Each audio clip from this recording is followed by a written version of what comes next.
Kun Raadiyoo Sagalee Ameerikaati.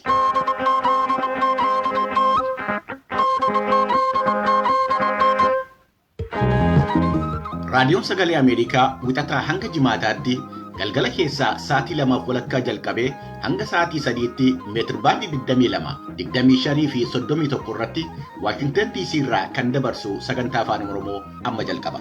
Dhaggeeffattoota keenya kabajamoo fagoodhaa fi dhiyoodhaa raadiyoon marsaa intarneetii fi saatalaayitii Naayil Saatiin akkasumas feesbuukiidhaan sagantaa keenya hordofaa jirtan hunduu nagaan keenya bakka jirtanitti isin qaqqabu. Akka mul'atan guyyaan har'aa wixata adoolessa 26 bara 2021 akka lakkoofsa Itoophiyaatti immoo adoolessa 19 bara 2013 keessummeessaan keessan har'aa an Bafqaaduu Morodaati.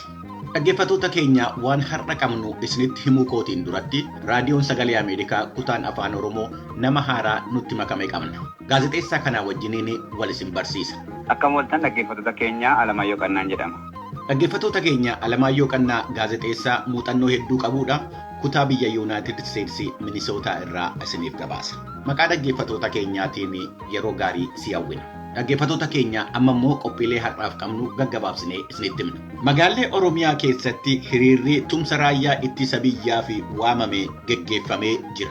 Kan torban tokkoof geggeeffamu feestivaaliin Federeeshinii Ispoortii Oromoo Ameerikaa Kaabaa sanbata darbee bakka jaallattoonni ispoortii Minisootaa fi kutaalee biyyattii garaagaraa irraa dhufan argamanitti jalqabeera.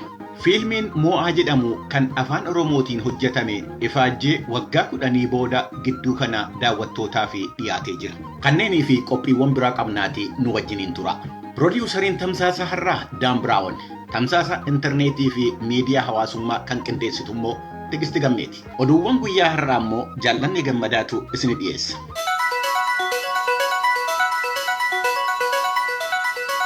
Attam ooltan kabajamtoota dhaggeeffattoota keenyaa oduun har'aaf qabnu kunoo. Bulchiinsi naannoo Amaaraa dargaggoonni loltoota Tigraay kanneen waraana mootummaa federaalaaf ka bulchiinsa naannoo salganii waraanan irratti akka meeshaa kaasuuf gaafatee jira. Loltoota adda bilisummaa uummata Tigraay yookaan TPLF irratti duulli guddaan waamame kun waraanni Amaaraa akka jedhutti yeroo ammaa bulchiinsa naannoo Amaaraa haleellaa fi walwaraansa baatii 8tiif gaggeeffame akkasumas tasgabbii dhabiinsa Itoophiyaa keessatti babal'isaa jiru jedhee jira. Bulchiinsa naannoo Amaaraa keessa dargaggoota milishoota akkasumas kanneen milishaa hin ta'in kanneen meeshaa waraanaa mootummaa kamiyyuu hidhatan kanneen meeshaa dhuunfaa hidhatan duula waraanaa TPLF irratti gaggeeffamu kanatti akka dabalaman pireezidaantiin bulchiinsa naannoo Amaaraa obbo Aganyoo Tashaagar gaafachuu isaanii miidiyaan mootummaa bulchiinsa naannoo Amaaraa beeksisee jira. Dubbii himaa TPLF Geetaachoo Raddaa kanarratti yaada akka kennan gochuuf yaaliin gaggeeffame hin milkoofne. Pireezidaantiin Tuniisiyaa dilbata kaleessaa mootummaa biyyattii diiguun paarlaamaas hojii akka dhaaban taasisanii jiran. Kunis magaalaalee biyyattii gurguddoo ta'an keessatti uummanni bahee deeggarsa isaa akka ibsu kan taasise yoo ta'u, battalumatti rakkoo siyaasaa hammeessuun mormitoonnis fonqolcha mootummaati jedhanii jiran. Pireezidaantiin Tuniisiyaa Kaa'is Sa'id akka jedhanitti muummicha ministeeraa haaraa waliin aangawoota hojii raawwachiistuu ta'an hundeessuuf yaadaa jiran. Kunis caasaa deemokiraatawaa Tuniisiyaa kan warraaqsa bara 2011 baase hojiirra oolchuuf rakkoo guddaa ta'ee jira. Uummanni hedduun hatattamaan magaalaa galma mootummaa fi magaalaalee kanneen biroo keessatti hiriiruudhaan gammachuusaa kan ibse yoo ta'u, fiingee konkolaataa isaanii afuufuun yeroo warraaqsa biyyattii haala turee fi sana boodas biyyoota hedduu keessatti mormii hordofsiise sana kan nama yaadachiisu ture jedhameera. Ta'us garuu pireezidaantichi mootummaa raafamaa kan Tuniisiyaa irratti tarkaanfii kana fudhachuu fi paarlaamaan akka addaan qoodamu ta'uun kun hangam deeggarsa akka argamsiisuuf hin beekamin jira. Garuu deebii hokkaraan kennamu kamiifiyyuu pireezidaantichi akeekkachiisa kennanii jiru. Kan dhaggeeffataa jirtan raadiyoo Sagalee Ameerikaa sagantaa afaan Oromooti. Yuunaayitid Isteetsi keessatti yeroo vaayirasiin bifa jijjiirratee hatattamaan daddabraa jiru Deltaa jedhamu keessumaa kutaalee uummanni tallaalii fudhachuu dide keessatti yaaddessaa ta'uu hayyuu gameessi dhukkuboota daariqaa yookaan infekshinii Dr. Anthony Fauci dilbata kaleessaa akeekkachiisanii jiru. Kallattii sirrii ta'erra hin jirru jechuun CNN'if kan ibsan Fauciin Uummata Ameerikaa harka 50 kan ta'u hin tallaalamin jira. Kun rakkoodhaa ofii keenya balaaf saaxilee jirraa jedhan gorsaan sadarkaa olaanaa ka pireezidaan Baayiden Aantanii Faawuchi. Ganna darbe Yuunaayitid Isteets keessatti namoonni vaayirasii koronaan qabamanii dhukkubsachuun hospitaala ciisanii fi duutii dhaqqabe baay'ee gadi bu'ee ture. Garuu amma kutaalee biyyattii kanneen waa'ee tallaalii shakkii qaban keessatti lakkoofsi namoota dhukkuba COVID-19 qabamanii akkaan dabalaa jira. Tallaalii irratti shakkii jiruu fi yaada mootummaan dhiyeessu irratti dura dhaabbannaa jiruutu jabaatee jira jedhan. Yuunaayitid Isteets keessatti sanbata darbee namoonni 51,000 haaraa vaayirasii koronaan qabamuun isaanii kan gabaafame yoo ta'u, kunis torban lamaan darban keessaa harka 172 dabaluusaa agarsiisaa jedhan Dr. Faawuchiin.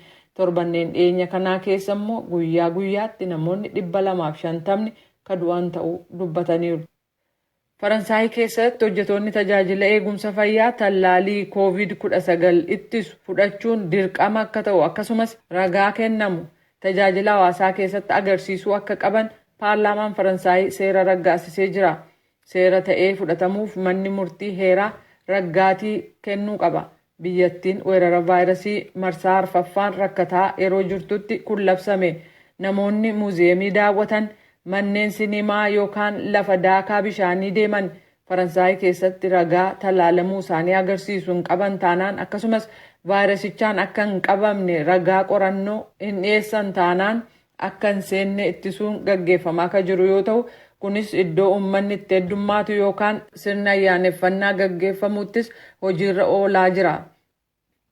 Pireezidaantii Yuunaayitid Isteets Joo Baayiden gita isaanii kan Iraaq Mustafaa Al-Kadiimii Waayit Haawus keessatti wiixataarraa simachuuf jiru.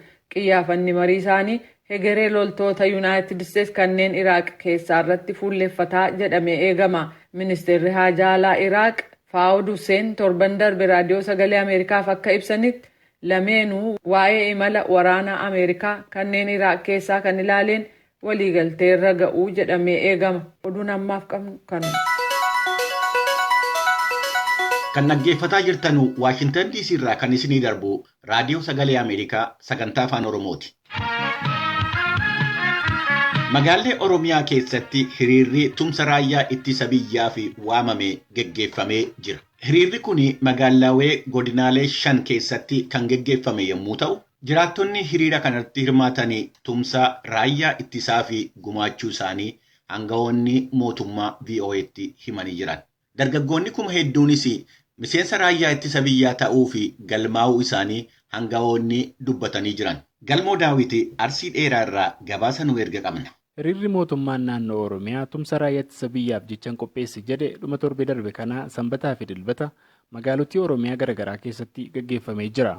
Akka waajjirri pireezidaantii naannoo ifoomseenii dursa hiriirri kun magaalaa Adaamaa irratti kan gaggeeffame yoo ta'u, hirmaattonni asirratti argamanis deeggarsa raayyaa ittisa biyyaaf qabnaa jedhan dhageessaniin booda biyyoottan alaa dhimma keessoo Itoophiyaa keessa seenuun sirrii miti yaada jedhus dubbatanii jiru. Itti fufees dilbata kaleessaa magaalaawwan Oromiyaa 4 keessatti hiriirri kun gaggeeffamee jira. Hiriira Arsii Asallaatti gaggeeffame irratti jiraattonni godina Arsii hedduun kan argaman yoo ta'an, gumaacha garagaraas raayyaa ittisa biyyaaf kennuu kantiibaan magaalaa Asallaa obbo Gabree Urgeessoo VOA'tti dubbatanii jiru. Abdulkariim Ahmed Arsii lixaa aanaa Xiichoorraa dhufee hiriira kana irratti argame. Ani kan asitti argamee fi gooticha keenya raayyaa ittisa biyyaatiif hiriira deeggarsaa irratti argamu kan raayyaan ittisa biyyaa keenya of kenneet lubbuu ofii qaalii wareegeet biyya tana ijaaruuf biyya tana diigamarraa baraaruuf waloraansaa jira. Kanaaf ani immootu asitti waan danda'uun waan qabuun duuka dhaabbadheet barbaachisaa ta'e yoo ta'e qaamaanis deemeet keessattuu qaama biyya tana diiguuf yaadu biyyi tun akka hin diigamneef dura dhaabbadheet raayyaa ittisaa keenya deeggaruudhaaf asitti argameera. Alamituu Iminee Gadaa jiraattuu magaalaa Asallaati. Dargaggoon shoorri qabu akka mootummaa tokkootitti biyya keenyaaf dhaabbachuu fi uummata keenya cinaa dhaabbatee hiriiruudha. Nageenya eegsisuudha. Isa kanaadha. Mootummaarraa wanni eegamu waraana gama hundaan ka'u kana akka tasgabbii tokko sirreessuu irraa barbaanna. Kantiibaan magaalaa Asallaa obbo Gabree Urgeessoo deeggarsa gosa adda addaan walitti qabameen dabalata dargaggoonni godinichaa raayyaa ittisa biyyaatti dabalamaniiru jedhan. Dargaggoonni gara 3,000tti kala'an waliigala godina Arsiitii magaalaa Asallaa irraa jiddu galeessa magaalaa Asallaatti amma kan walitti qabaman magaalaa irraa dargaggoonni 308 godina irraa immoo dargaggoonni naannoo 2,300 aanaalee godina Arsii qabu hundarra walitti qabamanii namni gara 2,608 ta'u asitti calallii geggeeffachaa jira hojii teeknikaa jechuudha. Dargaggoonni kun waan calalliin godhu kan biraa ta'e murtii raayyaa ittisa biyyaatti makamuu qabna jedhu murteessanii iddoo jiran hundaa asitti argamanii fi raayyaatti makamuudhaaf kutannoo fi murtee gootummaadhaa kan itti murteessanidha. Kanatu jira naannoo kanatti. Dargaggoonni kun fedhaan dhufan immoo kanarratti yaada keessan maali? Ololli baandaawwanii kajuuntaadha daangaan qabu. Dargaggoota kana nama 2,300 dirqamaan walitti baasuun odoo ka danda'amu ta'e addunyaa kamitti taasifamee beeka. Kanaaf dargaggeessa kana booddeellee dhaqxee atis qaamaan laaluu dandeetta. Dhiichisaa sirbaa ergaa inni asitti dabarsaa ture argiteerta. Inumaa yoo meedikaala milkaa'uu dhabe kan boo'utu baay'ee kan itti dhagahamu. Akka waan hamleen isaa tuqameetti kan itti dhagahamu malee dhimmi dirqisiisaa jedhu olola diinaati. Deeggarsi guyyaa har'aa isa jalqabaati miti. Kanaan duras wariin asii fuudhamee iddoo raayyaan ittisa biyyaa jirutti abbootii gadaatiin qabamee kan geeffameef ta'uu isaati. Akkasuma immoo deeggarsi ammas kan cite miti. Kan immoo waliigala isaa laaltu hawaasni keenya deeggarsi amma gochaa jiru marsaadhaan akkaataa rakkoon sun ulfaatuun rakkicha haga hiikkatutti raayyaa isaa faana dhaabbachuudhaaf itti fufsiisaa kan jiru. Kanaaf kaka'umsi gama kanaan jirus kana fakkaata. Obbo Gabreen irra deebiin oduun mootummaan dargaggoota dirqii lolatti ergaa jira jedhu dhugaa miti jechuun dubbatu. Hiriirri kun ammas magaalaa guddoo godina Baalee Roobeetti illee gaggeeffamee jira. Hoogganaan biiroo koominikeeshinii magaalaa Roobee obbo Girmaa Mangashaa jiraattonni godinichaa aanolee garaagaraa irraa dhufanii hiriira kana irratti argamuu himan. Dabalaniis jiraattonni godinichaa gumaacha raayyaa humna ittisaaf kennuu eeranii magaalaa Roobee keessaa qofaa dargaggoonni 300 ol raayyaa ittisa biyyaatti dabalamuu eeran. Godinni Baalees akka beeksisetti godinicha keessaa dargaggoonni 1,300 ol ta'an raayyaa ittisa biyyaaf galmaanii akka jiranis waajjirri koominikeeshinii godina Baalee VOA'tti himeera. Arsii lixaa magaalaa Shaashamanneettis hiriirumni wal fakkaatu gaggeeffamee jira. Obbo Baldaa Galatoo aangawii mootummaa kan magaalaa Shaashamannee waa'ee hiriira kaleessaa kana akkas jedhu.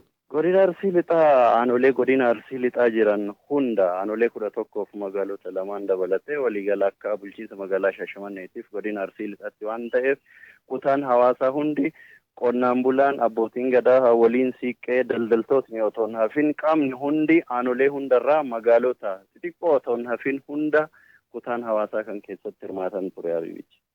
Qonnaan bulaan keenya uummanni keenya waliigala abbootii qabeenyaa dabalatee raayyaa keenya cinaa dhaabbachuudhaaf waan qabanirraa lukkuudhaa hanga lubbuutti mootoo jedhuun waan qaban karaa adda addaatiin walitti gumaachanii dhimma kana raayyaa ittisaa biraan gahuudhaaf kan imaleeranii hiriiranii. Obbo Baldaan godina Arsii lixaarraallee dargaggoonni hedduun dhiyeenya raayyaa ittisaatti makamaniiru jedhu. Dargaggoonni raayyaa ittisa biyyatti makamaa jiru. Namootni sababa adda addaatiif kanaan dura raayyaa ittisa biyyaa keessaayis hir'ifaman waan qabaniin yaadaanis qabeenyaanis deeggaraa jiru. Akka bulchiinsa magaalaa keenyaatti naannoo dargaggoota fedhii isaaniitiin raayyaa ittisa biyyatti makaman naannoo dargaggoota 110ti. Akka godinattis naannoo 2,000 olitti kan tilmaaman kunniin fedhii isaaniitiin kaka'umsa isaaniitiin ka'anii maatiinis eebbisee geggeessee akkuma duudhaa keenyatti ammoo abbootiin gadaatiif waliinis eebbisanii raayyaa ittisa biyyatti makamaniiru. Hiriirri biroon kan ture magaalaa Jimmaatti.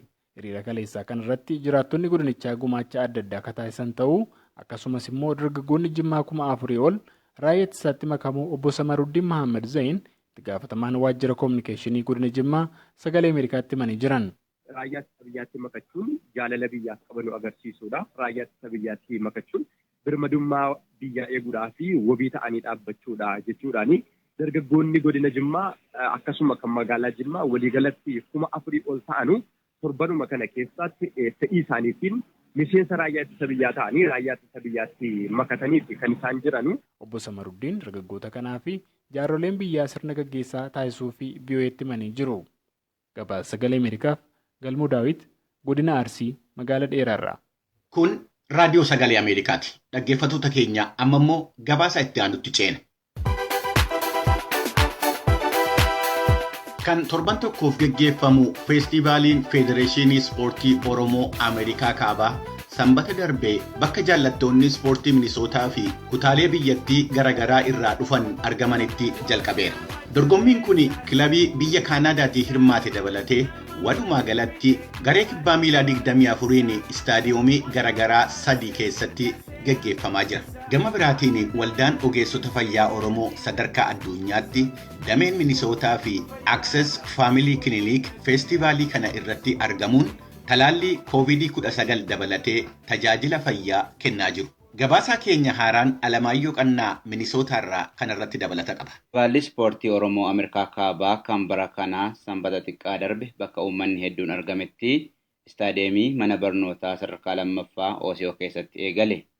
Dura teessuun Federeeshinii Ispoortii Oromoo Ameerikaa Kaabaa Aadde Makfiraa Haaji Ahimad Nuuree Sagalee Ameerikaatti akka himanitti dorgommii kanarratti gareen 24 kan hirmaatan akka ta'ee fi jalqabbiin dorgommii kanaas kan kanaan duraarraa gama garagaraan adda ta'uu himan. Dorgommiin ispoortii adoolessa 24 hanga 31tti geggeeffamu kun guyyaan tokkoon isaa maqaa fi sababa moggaafamaniif qabu kan jedhan Aadde Makfiraan guyyaan jalqabaa guyyaa Osfaanaati. Dilmanni kaleessaa guyyaa hawaasaa jedhamuun kan beekamu yommuu ta'u, wiixatni guyyaa dubartootaa, kibxanni guyyaa sabboonummaa, roobiin dhufummoo guyyaa qeerroof qarree, kamisni guyyaa goototaa, jimaatni immoo guyyaa yaadannoo aartist Hacaaluu Hundeessaa jedhamuun moggaafameera. Sanbatni immoo guyyaa aadaa Oromoo jedhamee moggaafameera. Guyyaa kanneen haala kanaan moggaasuun maaliif barbaachise gaaffii jedhu akkas jechuun deebisan. Guyyaaleen kun yoo ilaalte maqaaleen guyyaa kanaaf kenname guyyaa 7 qabna ittiin taphannu waan saba Oromoo keessatti waan jabaadha ittiin yaadatamuu qaba takka immoo Oromoon irraa baratuu qabdi waan jedhu san irraa haanee guyyaa tokko waan kana irratti hojjanna maaliif gaafa san fookasii namaallee fudhatee namnillee guyyaa waan san itti yaadaa oolu ta'a jechuudha. Kanaaf wanti sun hundi achi keessatti wanni jiru waan Oromoodhaaf yeroo ammaan tanatti ni barbaachisa illee yaannu haaluma Oromoon biyyaa illee keessa jirtu asii illee waan uummanni keenya biyyaa taa'aa jiru irratti nuti illee sammuu keessa jiru jechuudha. Warra biyya jiru saniif illee haala itti sagalee ta'uu dandeenyu jira maaliif nuti asitti kubbaa innee haa walitti qabamnu malee addunyaanis ilaalaa jirti waan kana through social media through warra adda addaa invite godhaa jira asitti illee akka dhufanii warra mootummaa keessa hojjetan jechuudha. Kubbaa miilaa tanaa fi ispoortii use goonee garuu moor Oromummaa bakka itti calaqqisnu hanqateef Osfaanaan ispoortii qofaan kan ta'iniif guyyaalee kana yoo akkasitti adda baasnee keenye ummata keenya fi sagalee ta'uu ifiifillee eenyummaa keenya Oromummaa keenya ittiin jabeessine waan yaandeef kana goone jechuudha. Guyyaaleen kun immoo gaafa akkasitti adda fuudhamu dargaggoonni illee kana jala deemanii jechuudha. Guyyaa isaanii gaafa ta'e itti yaadanii qeerroo fi qarreen Oromoo maal godhuu dandeessi akka Oromootti haala kamiin walitti dhufnaa wal barruutu illee jechuudha. Biyya kana keessa nama jiru adda addaa qabu ijoolleen keenya hedduu waliin bartu. So gaafa kana immoo dirqama isaan fida guyyaa isaanii jechuudha waan adda addaa godhan wal baran achumaan afaan fi baran aadaa fi baran so waa hedduu keessa jira jechuudha guyyaalee maqaatti quwwana kana keessa. Gama biraatiin waldaa ogeeyyota fayyaa Oromoo kan sadarkaa addunyaatti dameen Minisootaa fi Access Family Clinic dirree ispoortiitti argamuun tajaajila fayyaa barbaachisaa kennaa akka jiru hundeessaan Access Family Clinic Dr. Obsaa Hassan himan. Tajaajilli fayyaa isaan asitti kennanis maal akka ta'e akkas jechuudhaan ibsu. Wanni nuti kenninu hedduudha. Tokko gorsa preventative medicine eegumsa fayyaa ka jaamu arraan tan hin jalqabne malee blood pressure measurement namni dhiibbaa dhiigaa isaanii akka laallatu wantoota silaa kilinika dhaqee namni barbaaddatu asitti dirruma isaa jiran tanatti lallaalamuu danda'anii yoo tarii namni tokko lama namni sadii namni hangumaa as keessa laalamee rakkoo irratti argine gara kilinika keenyaa akka dhufan kilinika dhuunfaa isaanii akka doktora isaanii akka deeman asumaan gorsina suni tokko screening exam jaama kan lammataa talaalliin jenne kunis screeningii keessaa tokko preventative medicine jechuudha. Maaliif talaalliin qaamuma keenya kan osoo nagee qabdu talaalamtee qaamni kee ittisa oomishee achi booda immoo yoo dhukkuba kanaan kan qabamtu taatellee dhukkuba koronaa kan akkas irraachisu godhuudha. Sani wanni tajaajilu kun gaa akkuma barametti namni barnoota keessa jiru fuula dura immoo hegeree kara mana fayyaa fa'aa kajeellaa qabu iddoo tana dhufee networkii uummataa dooktaraa wajjin faarmasii wajjin fakkeenyaaf amma Naayilii Abdullaahi warra arraan tana meedikaal skuul seenuudhaaf ol deemaa jiru. Ijoollota amma lafaa kaan kana fakkii ta'uudhaafii fi networkii uumuudhaaf waan nu gargaaruuf iddoon tuni waan hedduudha uummata keenya tajaajilti jennee yaadna. Federeeshiniin Ispoortii Oromoo Kaaba Ameerikaa waggoota 25 darban hojii aadaa Oromoo beeksisuu hojjechaa akka ture kan himan dura teessuun Osfaanaa magaalonni kutaa biyya Minisootaa hedduun torbee kana torbee Oromoo jechuun moggaasaniiru. Sagalee Ameerikaaf Alamaayyoo Qannaa Minneapolis irraa. Kan dhaggeeffataa jirtanii Waashingtan DC irraa kan darbu raadiyoo Sagalee Ameerikaati. Fiilmiin Mo'aa jedhamu kan afaan Oromootiin hojjetame ifaajjee waggaa 10 booda gidduu kana daawwattootaaf dhiyaatee jira. Daariktarrii fi barreessaan fiilmichaa Beekii Uumaa taatota hedduu kanneen ammaan dura fiilmitti hirmaatanii hin beekne hirmaachisuun akka fiilmicha hojjete ibsa. Daawwattoonni fiilmii Mo'aa yaada isaanii raadiyoo Sagalee Ameerikaatiif kennan fiilmichi roga hundaanuu qulqullinaan kan hojjetame ta'uusaa dubbatan. Sahay Daamxoo baniinsa fiilmichaa irratti argamuun gabaasa qindeessite qaba. Beekii Uumaa jedhutti fiilmiin Mo'aa hojii fiilmii sanaa qulqullinaan hojjechuun cinatti taatota haarawaa gara indaastirii fiilmiitti fiduu irratti xiyyeeffannoon hojjeteera. Mo'aan eenyu? Fiilmiin kun seenaa maalii qaba? Barreessaa fiilmichaa Beekii Uumaarraa dhaggeeffadhaa. Mo'aa jechuun iccitii baay'ee qaba jechuun Oromoon akka moonaan barbaadaa ijoollummaa kootii kaasee aartii keessas kan hin galee akka sabaatti miidhamne waan tureef dhibbaa sana keessaa baane guyyaa tokko moonaa waan jedhu mul'atan qaba. Yeroo carraasaa argadhee baradhee as goomu fiilmittiin jijjiiree as geera jechuudha mul'ata koo har'a argeera. Kanaaf gammachuu guddaan qaba. Mo'achuudhaaf namni bu'aa bu'ee keessa darbaa namni mul'ata qaba yeroo hundumaan qorama. Yeroo qoramu immoo miidhama baay'ee keessa darbaa dhiibbaa baay'ee keessa darbaa sana namni mul'ata qabu salphaatti bakka yaade sanan ga'u. Kanaafuu bu'aa bu'iin akka jiru miidhamuun akka jiru dhiibamuun akka jiru sana booda immoo galmaan ga'uun akka jiru mul'isuun barbaada. Abbaan mul'ata yeroo hundumaa osoon qoramiin osoon dhiibamiin osoon kufiin ka'uu hin danda'u. Ka'uudhaaf kufuun dirqama.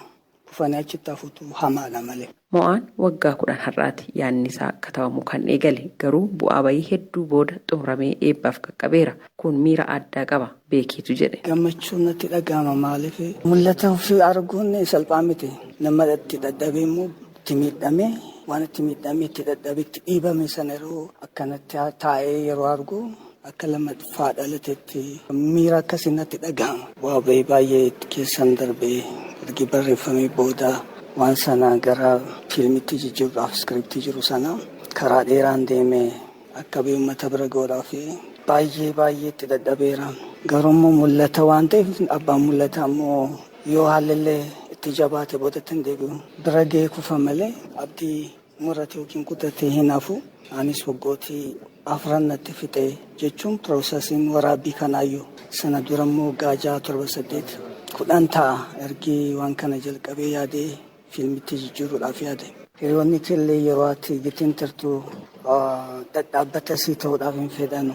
Maaliif dadhabsiisaa waan ta'eef hubannoo qabaatee namni wajjin dadhabuu barbaadu hin jiru. Uummanni keenyas immoo haala saniin waan kana hubate. Kana keessaanis waa hojjechuu dandeenya jedhee namni hubatu hin jiru. Garuu namoota na bira jiran tokko na gargaaranii as geera. Walirratti abdiinis hin jiru. Waan baay'een argee hiriyoota koo argeera. Namoota na beekan argeera. Yeroo ilaalu eenyu na bira hin jiru maaliif dadhabaan jira maaliif dadhabna jedhanii yaadu garuu maaliif akka dadhabu beeka. Uummata kana hin jaalladha uummata kanaaf dadhaba. Waan sana achi ceesisuu waan hin barbaaduuf kophaa koo lolee as geera. Kanaaf gammachuu guddaan qaba. Oromoo miiliyoonota hedduun lakkaa'amu keessatti artistii muraasni irra deddeebiidhaan diraamaa irrattis ta'u fiilmiif tiyaatira irratti mul'atu. Kana fooyyessuudhaaf taatota jalaa guddisuun barbaachisaadha. Kanaaf humna namaa oomishaan jiraa jira barreessaan fiilmii Mo'aa Beekii Uumaa. Warra guddaan isaanii amaatariidha. Taatonni tokko achi keessa jiran immoo ekspiriyaansii adda addaa qabu yeroo dheeraa keessatti hojjetaniiru. Garuu taatota haaraa baasuun barbaada. Maaliif Oromoo miliyoona 50 keessaa namoota murtaa'aa qofaadha fiilmii fi diraamaa koo hojjechaa jiranii. Maaliif fedhii namni hojjechuudhaaf qabu immoo dargaggoo baay'ee jira. Sana maaliif hin baasnu? Maaliif nama oomishuutti hin jira amma qarshii irraa argadha jedhee osoo hin ta'in industirii kana guddisuudhaaf duraan dursa namoota oomishuu qabna. Nama akka waan kana hubatan goonee qopheessuutti hin jira. Gara fuulduraa immoo baay'eetu hojjetamaanii bu'uura isaa lafa kaa'an jira. Artist Yeshi Raggaasaa artistoota fiilmii kanarratti hojjetan keessaa ishii tokkodha. Mo'aa irratti bakka haadhaatu naaf kenname. Anis haadha ta'een hojjedhe jechuun ibsiti. Fiilmichi baay'ee bareedaadha. Duraan yoon hojjedhu akkana natti fakkaanne jechuun garuu keessuma kootiin hojjedhe waa'ee haadhaa haati akkamii ilmishii innaa biraa deemu rakkatee innaa biraa deemu akka darbuuf innaa waa tokko barbaaduu deemu akkami jedheetiin keessa kootii hojjedhe jechuudha. Garuu akkanatti waan miidhagus natti fakkaanne akkanattis hamilee waan nama tuqus fakkaanne ani garuu hojjechuu kootirra immoo kan hojjetame arginaan boo'e. Ijoollee kootii waliin dhufe ijoolleen koo hin boosse anis nama haadhummaan yoo keessa keetii hojjette fiilmis ta'ee akkanatti lafattis ta'ee haadhummaan baay'ee bareedaadha. Haadhummaan biyyummaadha. Haadhummaan tokkummaadha. Baay'ee bareedaadha. Haadha ta'uun fiilmii kanarraa barnoota baay'ee argachuu nu barbaachisa jechuudha. Arganne jennee haala malee bashannanuus dhabne jennee haala malee kufnee hafuunis gaarii miti. Namni xaaree namni hojjete iddoo guddaa gahaa jechuudha. Fiilmiin Mo'aa magaalaa Finfinnee giddugala aadaa Oromootti kan eebbifame. Namoonni fiilmii kana daawwatan roga hundaaniyyuu waa'ee fiilmii kanaa akkanaan ibsaniiru. Ani maqaan kiyya Misgaanaa naan jedhani. Fiilmiin Mo'aa baay'ee bareeda. Dhuguma dubbachuudhaaf fiilmii yeroo isaa eegee yeroo ittiin barbaachisa jedhamu artii Oromooillee kan jajjabeessuu fi uummata Oromooillee kan dadammaqsu ergaa baay'ee kan of keessaa qabu. Qulqullinni isaa haalli itti waraabame qindoominni sagalee baay'ee kan yeroo isaa eege fiilmii kana dura ilaaluurraa baay'ee fooyya'aa kan ta'e natti mul'ata. Fiilmii afaan Oromoo kanaan dura binneen manatti ilaalla. Gola keessatti artistoonni Oromoo amma dandeettii isaanii artii isaan keessa jiru ibsuudhaaf carraaqqii hedduu godhu. Sun garuu haala akka ammaa kanaan mijatee golli yookaan immoo galmi tiyaatirri Oromootti ijoolleen Oromoo yookaan immoo daawwattoonni fiilmiin afaan Oromoo iddootti daawwatamu haala ammaa kanaan mijataas hin turre. Saniif jecha fiilmii afaan Oromoo manatti ilaalla. Sanirra kan darbe galmatti akkaataa kanaan jalqabbiidha anaaf jechuun barbaada. Manaajarri qophii fiilmii Mo'aa fi hojii gaggeessaan dhaabbata leenjii fiilmii Sanskiraayib Tasfaayee Mokonnin yeroo dhiyoodhaan asitti fiilmiin afaan Oromoo akkaataa saayinsii fiilmiin hojjetamaa jira jechuun fakkeenyummaadhaan fiilmii Mo'aa kaasaniiru. Fiilmiin Oromoo ammoo hojjetamaa jiran baay'een isaanii barattoota keenyaan hojjetamaa jiru. Barattoota keenya gaafa inni immoo saayinsii fiilmiitiin hojjetamaa jiru. Sadarkaan afaan Oromoo sadarkaa fiilmiitti ol guddatee daangaa ce'ee jira. Kanaafi beekumsaan hojjetu ulaagaalee barbaachisan hundumaa itti hirmaachisanii hojjetu ijoolleen kun. Barreeffamarraa ka'anii qeeqanii beekumsaan godhu. Hir'ina isaas beeku, gaarummaas beeku. Dhiphina isaas beeku, waan hundumaa beeku. Mo'aa fiilmii irratti gaafa ilaalu teeknikiin itti fayyadame baay'ee na dinqa. Filaashbaakiidhaan agarsiisa waan baay'ee dudduubatti deebi'ee namoonni amma dhumaatti deeman malee baruu hin danda'an icciitiinsaa kan daggarti garuu baay'ee jira. Fiilmiin immoo akka naachuraalii waan tokko qabachuu qaba. Wanti keessatti hafu qabaachuu qaba. Yommuu baatee deemtu of gaafattee nama gaafattee iccitiisaa baruudhaa fi wansi keessatti hafu tokko qabattee deemta. Harka walitti reebdee waa hundumaa guutee deemuun duwwaan satisfaakshiniin fiduu beekumsa guddaa sirraa argachuu hin dandeessu. Daawwattoonni, taatonni, barreessaa fi qopheessaan fiilmii kanaa hawaasaaf erga dhaamaniin guyyaa guyyaan fiilmiin afaan Oromoo ilaalamuun amaleeffatamuu qaba. Aartiin Oromoo jajjabeeffamuu qaba. Kanaaf wantoota artistoonni dhama'anii hojjetan ammoo uummanni ilaaluun dirqamaa jechuudhaan dhaamaniiru. Gabaasa Raadiyoo Sagalee Ameerikaatiif Hayidaamtoo Finfinneerraa. Raadiyoon Sagalee Ameerikaa galgala keessaa sa'aatii 2:00 jalqabee hanga sa'aatii 3:00 meetirbaandii 22 yookiin kiilooheerzii 13,765 irratti meetirbaandii 25 yookiin kiilooheerzii 12,040 irratti akkasumas meetirbaandii 31 yookaan kiilooheerzii 12,485 irratti wixataa amma jimaataatti qophii afaan Oromootiin dabarsu asirratti raawwata. Qophii birootiin amma walitti deebinutti nagaatti bulaa. Amma sagantaa afaan Amaaraatu itti fufa.